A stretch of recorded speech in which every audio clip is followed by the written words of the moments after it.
अस्सलाम वालेकुम dear students, मैं हूं नासिर अब्बास, आपका फिजिक्स टीचर। आज बच्चे हम पढ़ेंगे थर्मोकपल। तो टॉपिक स्टार्ट करने से पहले स्टूडेंट को पहले सोचना चाहिए कि ये चीज़ जो मैं स्टार्ट कर रहा हूँ क्या पहले से भी मुझे पता है या नहीं। तो मैं उम्मीद करता हूँ उसको पहले से डेली लाइफ में किसी न किसी जगह पे उसने नाम सुना होगा या वो चीज़ देखी होगी। जैसे कि मैं अभी ये प्रूव कर सकता हूँ। आप गाड़ी ड्राइव करते हैं या जो एसी या फ्रिज आपके घर में है, और भी बहुत सारी चीज़ें हैं जहाँ पे मैं एग्जांपल दे सकता हूँ। तो वहाँ पे थर्मोकपल लगा होता है। एक सिंपल सी बात याद रख लें, जहाँ पे फायर है और या हीट का कोई सोर्स है और वहाँ पे प्लास्टिक या और चीज़ें हैं जिसको हमने सेव करना है मेल्ट होने से, वहाँ पे थर्मोकपल लगा होता है। तो बेस्ट एग्जांपल आपकी यही एसी या फ्रिज जो है उसमें कंप्रेसर को ओवर हीटिंग से बचाने के लिए थर्मोकपल हम लगाते हैं, और ये हमें सिग्नल या मतलब उस फ्रिज के अंदर सिस्टम को सिग्नल कंप्यूटर को भेजता है कि ये ओवर हीट हो रहा है, तो इसलिए वो ट्रिप कर जाती है। और बहुत सारे चीज़ें और भी हैं, जैसे वाटर गीज़र होता है, उसमें भी ओवर हीटिंग के लिए ये थर्मोकपल लगाया जाता है ताकि वो ट्रिप कर जाए और ओवर हीट ना हो। कार का इंजन है उसमें भी यही लगा होता है, आपको गाड़ी के उस फ्रंट पे हमेशा ये सिग्नल नज़र आ रहा होता है कि गाड़ी ओवर हीट हो रही है या नहीं हो रही, वहाँ पे थर्मोकपल लगा होता है। ओवन में लगा होता है जो माइक्रोवेव ओवन होती है। तो बहुत सारी एग्जांपल है जहाँ पे ये चीज़ें लगी होती हैं। अब आप सोच रहे होंगे कि ये वाकई मेरी डेली लाइफ में चीज़ें तो हैं सामने, और मैं ऑब्जर्व भी करता हूँ कि ये चीज़ें ट्रिप करती रहती हैं और अपना टेम्परेचर मेंटेन रखती हैं। तो इसके पीछे सिर्फ ये थर्मोकपल का कमाल है। आइए, तो अब इंटरेस्टिंग टॉपिक बन गया, तो इसको स्टार्ट करते हैं। ये काम कैसे करता है? तो सबसे पहले इसको डिफाइन करना आना चाहिए। थर्मोकपल, थर्मोमीटर मतलब ये टेम्परेचर सेंसर है एक्चुअली। और इसमें कपल मीन मैंने जैसे मैं thermo mean heat, couple mean two को कहते हैं। तो ये ऐसा सेंसर है जिसमें दो मेटल को यूज़ किया जाता है। आइए प्रॉपर्ली स्टार्ट करते हैं कि इसकी डेफिनेशन कैसे बनेगी। सबसे पहले इसको डिफाइन करते हैं। A sensor that measure temperature using two different metal. ये इसकी डेफिनेशन है। इसके बाद इसकी कंस्ट्रक्शन देखते हैं कि ये किस चीज़ से मिलके हम बना सकते हैं। तो कंस्ट्रक्शन की वजह यहाँ पे हेडिंग दें, मैंने ऊपर कंस्ट्रक्शन की हेडिंग दे दी है। ये सबसे पहले डिफाइन करना है, वो मैंने बता दिया। फिर कंस्ट्रक्शन लिखनी है, तो इसको हम लॉन्ग क्वेश्चन में चेंज कर सकते हैं। और स्टार्ट करते हैं कंस्ट्रक्शन। तो इसका हॉट जंक्शन होता है। यहाँ पे ये जो सिंबल है बच्चे, ये वाली, ये हॉट जंक्शन के लिए मीन यहाँ पे कोई फायर है या हीट का सोर्स है कोई, हॉट जंक्शन बोला जाता है। जंक्शन दो चीज़ों को कहा जाता है, ये दो से ज़्यादा कोई चीज़ें मिल रही हों, जैसे रेलवे जंक्शन होते हैं एटसेट्रा। तो आप इसमें ये समझेंगे कि जैसे डेफिनेशन में मैंने बताया था, एक मेटल प्लेट ए है और दूसरी मेटल बी है। लेट्स सपोज ये दोनों डिफरेंट मटेरियल की होती हैं, और इसका यही एक पर्पस है कि डिफरेंट क्यों होती हैं, तो क्योंकि टेम्परेचर डिफरेंस यहाँ पे लाना होता है। एक ज़्यादा हीट अप होगी, एक कम हीट अप होगी, तो इससे टेम्परेचर डिफरेंस आएगा। और टेम्परेचर डिफरेंस से हमें ये पता चलता है कि इलेक्ट्रॉन का फ्लो स्टार्ट होता है, और इलेक्ट्रॉन तब फ्लो करता है जब कोई पोटेंशियल डिफरेंस हो। तो जब पोटेंशियल डिफरेंस क्रिएट हो जाता है तो करंट फ्लो करता है, और उसी करंट को हम मेजर कर लेते हैं। और वो करंट उस जो भी डिवाइस है, जैसे फ्रिज है, कोई भी चीज़ है, और उसके अंदर जो टेक्नोलॉजी है, उसको उसी करंट, स्मॉल करंट के थ्रू सिग्नल भेजती है कि बॉडी हीट अप हो गई है या कूल डाउन हो गई है। उसका भी टेम्परेचर ही सेंस करना है ना। कूल डाउन भी हो, अगर लो टेम्परेचर ज़्यादा चला जाए जो कि अच्छा नहीं है किसी भी सिस्टम के लिए, उसको भी ये मॉनिटर करता है। तो उसके लिए सिग्नल भेजता है सिस्टम को, तो देन उसको वो कंपनसेट किया जाता है और फॉर सेफ्टी यूजेस। तो स्टार्ट करते हैं। मेटल ए और ये मेटल बी, हॉट जंक्शन। एक कंस्ट्रक्शन में वन क्या है बच्चे, हॉट जंक्शन है combined by two metal of different material, metal A और मेटल बी। ये कॉपर या आयरन हो सकती है। नेक्स्ट बच्चे, कोल्ड जंक्शन भी होता है। कोल्ड जंक्शन मतलब, हॉट जंक्शन का मतलब है इस पॉट को हम किसी हॉट प्लेस पे रखेंगे जहाँ पे ज़्यादा टेम्परेचर है, जैसे फायर वगैरह है, जैसे कंप्रेसर में कोई ऐसी जगह जहाँ पे ज़्यादा हीट आ रही होती है बॉडी की, उस फ्रिज की, तो उसको सेंस करे। और दूसरा कोल्ड पार्ट है, वो आप जानते भी हैं। तो इन दोनों के बीच में एक टेम्परेचर डिफरेंस आ जाएगा।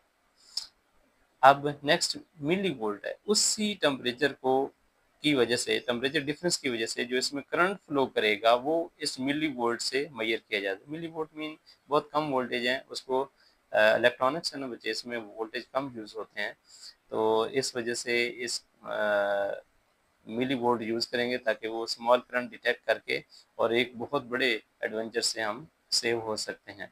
तो ये इसकी कंस्ट्रक्शन है, इसमें लिख लेना है। अब स्टार्ट करते हैं इसकी वर्किंग क्या है, काम कैसे करता है। वर्किंग में बच्चे यहाँ से आपने स्टार्ट करना है। If the two junction are at different temperature, ये दोनों जंक्शन, एक मेटल ए और मेटल बी का, ये डिफरेंट टेम्परेचर पे होने चाहिए। A small current flow across them, then current flow करेगा।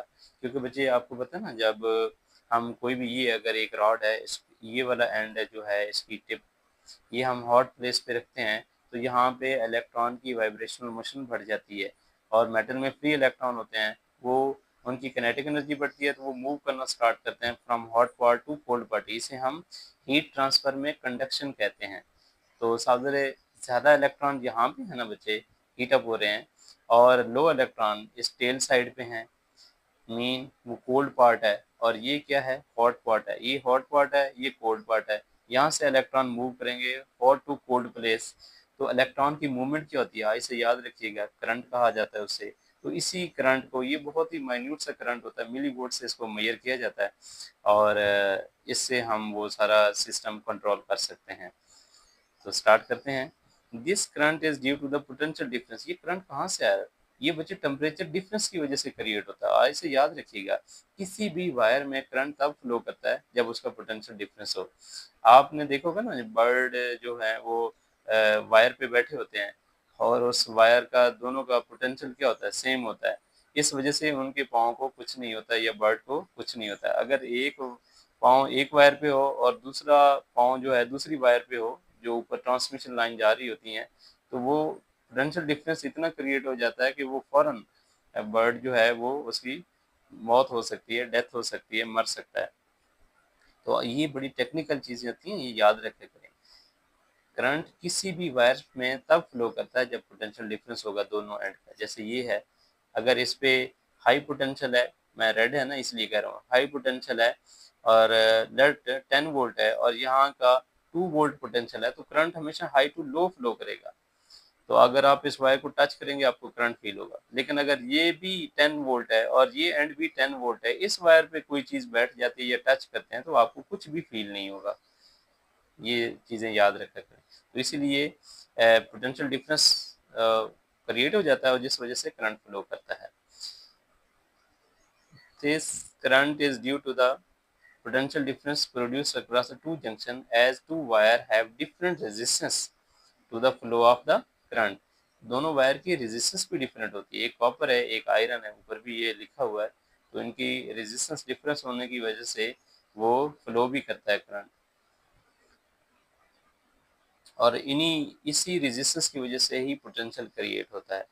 ग्रेटर द, जितना हाई पोटेंशियल होगा उतना ज़्यादा करंट फ्लो होगा। देखो बच्चे, जो घर में वाटर टैंक ऊपर छत पे रखा जाता है, तो अगर उसमें वो बड़ा वाटर टैंक है, ज़्यादा पानी उसमें कैपेसिटी है, 800 लीटर है, 1000 है, तो आप जब नीचे टैप ओपन करेंगे तो हाई प्रेशर से पानी बह रहेगा, मीन फ्लो ज़्यादा होगा। तो आप वाटर टैंक में मौजूद वाटर को ये समझें कि ये हाई पोटेंशियल है, और जो नीचे टैप है आप उसमें से करंट, जो वाटर का फ्लो है उसको समझें कि ये करंट है। यहाँ पे भी ऐसे यही बात समझाई गई है, जितना हायर पोटेंशियल होगा उतनी ज़्यादा करंट फ्लो करेगा। If one end of the junction is kept at, तो होता कैसे है, हम ये बनाते कैसे हैं। मैंने स्टार्ट में कंस्ट्रक्शन में बताया है कि हम एक जंक्शन को हॉट प्लेस पे रखते हैं और दूसरे जंक्शन को cold place, let's say ice है ये 0 डिग्री फॉर रेफरेंस के तौर पे। The temperature of the other junction at high temperature can be measured millivolt. तो ये मिली वोल्ट में हम इसको मेजर करते हैं टेम्परेचर को, by calibrated scale on earth. यहाँ पे जैसे इलेक्ट्रिशियन के पास भी एक मल्टीमीटर होता है, उससे वो मेजर करता है वोल्टेज। अब हमने क्या किया, कंस्ट्रक्शन वर्किंग, और इसके बाद ये क्यों बनाया है, मैंने स्टार्ट में बताया था। हमेशा ये सोचा करें जो डिवाइस हम बना रहे हैं इसका क्या पर्पस है। तो स्टार्ट में मैंने बताया था, इसको हम अपने आसानी के लिए बहुत सारे डिवाइसेस बनाते हैं, वो इतने महंगे डिवाइसेस लेते हैं तो उनको इन हीट और इस तरह जो टेम्परेचर बढ़ जाता है मेल्टिंग पे तो नहीं ना छोड़ा जा सकता। इसलिए हमें उसकी रेमेडी करते हैं, उसका कोई ना कोई सॉल्यूशन निकालते हैं कि जब ये डिवाइस हीट अप हो जाए तो उसको कंट्रोल कैसे करें टेम्परेचर को। तो वहाँ पे हमें थर्मोकपल हेल्प करता है। कैसे होता है, क्या काम करता है, ये मैंने समझा दिया।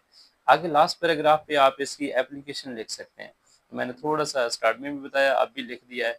ओवन में यूज़ करते हैं, इंजन कार इंजन है, गीज़र वगैरह उसमें, रेफ्रिजरेटर, फ्रिज वगैरह उसमें यूज़ करते हैं। This type of thermocouple is particularly useful for every high temperature and also rapidly changing temperature. बड़े इंस्टेंटली चेंज होता है टेम्परेचर, वहाँ पे यूज़ किया जाता है। As there is only a small mass. वजह क्या है? वजह ये है बच्चे, ये देखिए स्मॉल सी वायर होती हैं, इनको हीट अप करना कोई मुश्किल काम नहीं होता, ये फ़ौरन हीट अप हो जाते हैं जैसे ही ज़्यादा बॉडी का टेम्परेचर एक लिमिट से क्रॉस करेगा तो ये फ़ौरन हीट अप हो जाएगी। मतलब बड़ी सेंसिटिव होती हैं ये चीज़ें, और ये सेंसर इसलिए इनको कहा जाता है, और फ़ौरन सिग्नल भेजता है, एक कमांड भेजता है कंप्यूटर को कि अब टेम्परेचर बॉडी का इंक्रीज़ हो गया तो इसको कूल डाउन करें, वो ट्रिप कर जाता है। तो with the passage of time वो टेम्परेचर डाउन आता है और फिर स्टार्ट हो जाता है फंक्शनिंग उसकी प्रॉपर। इसलिए ये बड़ा ऑटोमेटिक सिस्टम होता है और हमारे लिए बड़ा इंटरेस्टिंग है, इसलिए आपको ये चीज़ याद होनी चाहिए और बाकी दोस्तों से ये इस तरह डिस्कस करना चाहिए घर में कि ये यहाँ पे थर्मोकपल लगे होते हैं। यही बेस्ट वे है स्टडी का, कि जब आप चीज़ों को शेयर करते हैं, बताते हैं ओपन माइंड से, और उससे वो चीज़ें आपको याद होती हैं, उससे आपका टाइम बचता है, उससे आप इंटेलिजेंट बनते हैं। मेरी दुआ है अल्लाह आपको कामयाबी दे। अल्लाह हाफ़िज़।